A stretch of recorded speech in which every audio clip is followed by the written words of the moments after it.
Pemirsa, terima kasih Anda masih bersama kami dalam Kominfo Newsroom.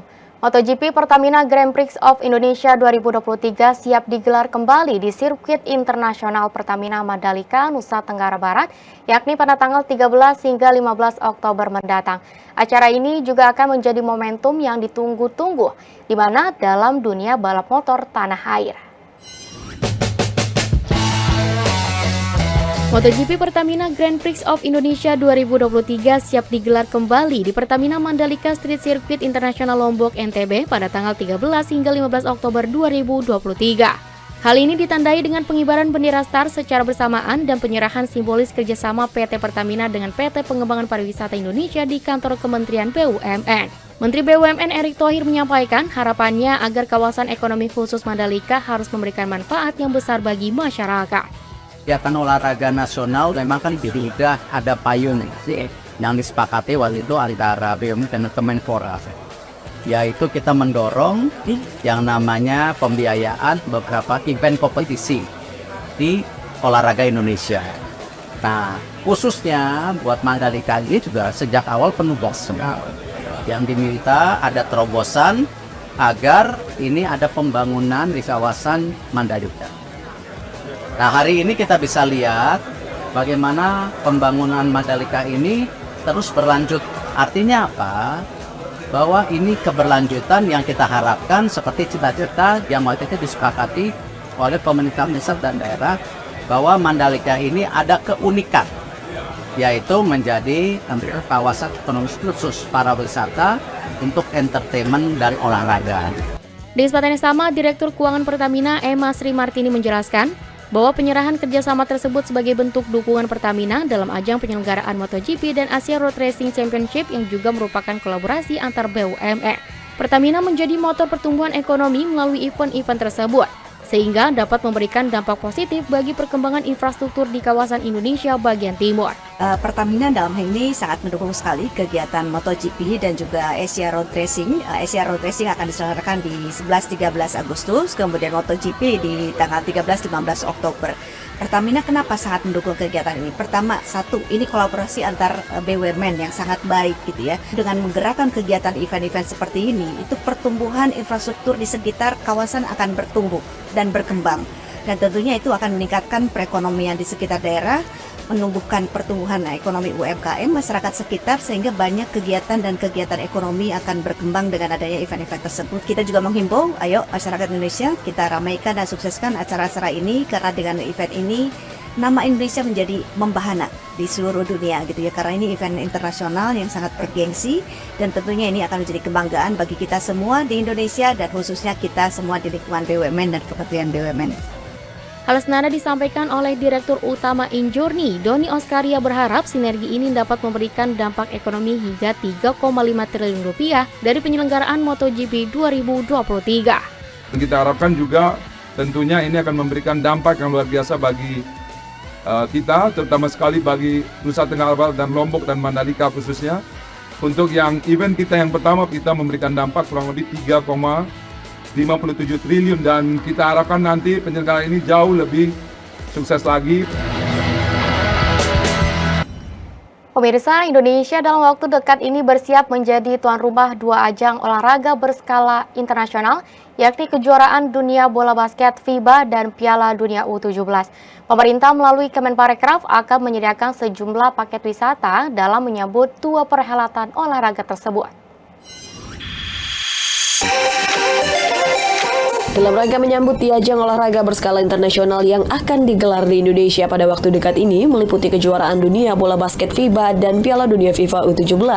Pemerintah melalui Kementerian Pariwisata dan Ekonomi Kreatif akan menyiapkan sejumlah paket wisata serta berbagai produk ekonomi kreatif yang telah dikurasi. Dalam konferensi persnya, Menteri Pariwisata dan Ekonomi Kreatif, Sandiaga Salahuddin Uno, menyampaikan bahwa pihaknya optimis dengan hadirnya dua ajang olahraga internasional tersebut mampu untuk menarik wisatawan mancanegara sekaligus ajang promosi bagi negara besar yang menjadi target sasaran dari pemerintah.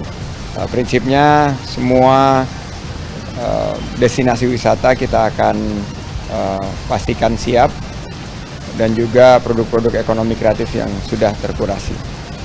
Tentunya kami menyambut baik dan sangat mengapresiasi gelaran-gelaran event-event olahraga berkelas dunia seperti kejuaraan dunia bola basket FIBA World Cup dan yang akan berlangsung Agustus dan juga FIFA World Cup U17. Lebih lanjut, Menparekraf juga berharap bahwa ajang-ajang olahraga internasional juga dapat dirasakan manfaatnya oleh masyarakat Indonesia, salah satunya dapat membuka peluang usaha dan lapangan kerja bagi rakyat. Lompatan ini harus kita lanjutkan dengan beberapa inovasi-inovasi sehingga peralatan-peralatan olahraga internasional seperti ini manfaatnya dirasakan oleh masyarakat dan dapat membuka peluang usaha dan lapangan kerja. Pemirsa, informasi lainnya, dalam forum koordinasi Sentra Gakumdu Penanganan Tindak Pidana Pemilu Wilayah Sulawesi di Makassar, Menteri Koordinator Bidang Politik, Hukum, dan Keamanan Mahfud MD berpesan kepada jajaran Sentra Penegakan Hukum Terpadu untuk dapat mengantisipasi kecurangan pemilu. Mahfud juga berpesan kepada semua pihak untuk ikut bersama-sama menjaga keamanan dan ketertiban pesta demokrasi ini.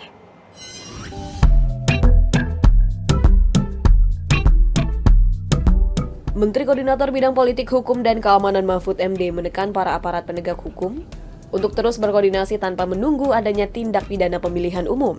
Menurutnya mencegah lebih baik daripada menunggu di tikungan. Koordinasi antar sentra Gakumdu sudah harus terbangun tanpa harus menunggu terjadinya tindak pidana. Nah ini. Sejak saat ini komunikasi harus terus berjalan dalam upaya untuk mencegah munculnya pelanggaran tindak pidana pemilu.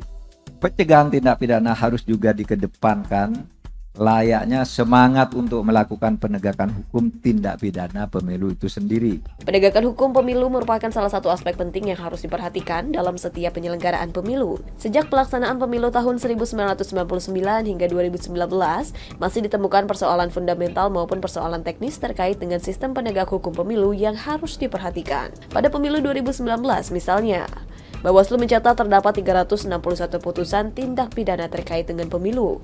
Untuk itu Menko Polhukam meminta kepada jajaran Sentra Penegak Hukum Terpadu atau Gakumdu untuk melakukan antisipasi sejak dini terkait dengan dugaan pelanggaran di masa tahapan pemilu serentak 14 Februari 2024. Sehingga apabila terjadi pelanggaran pemilu, jajaran tim Sentra Gakumdu bisa menindaklanjuti secara profesional guna menekan terjadinya gugatan sengketa pemilu di tingkat Mahkamah Konstitusi.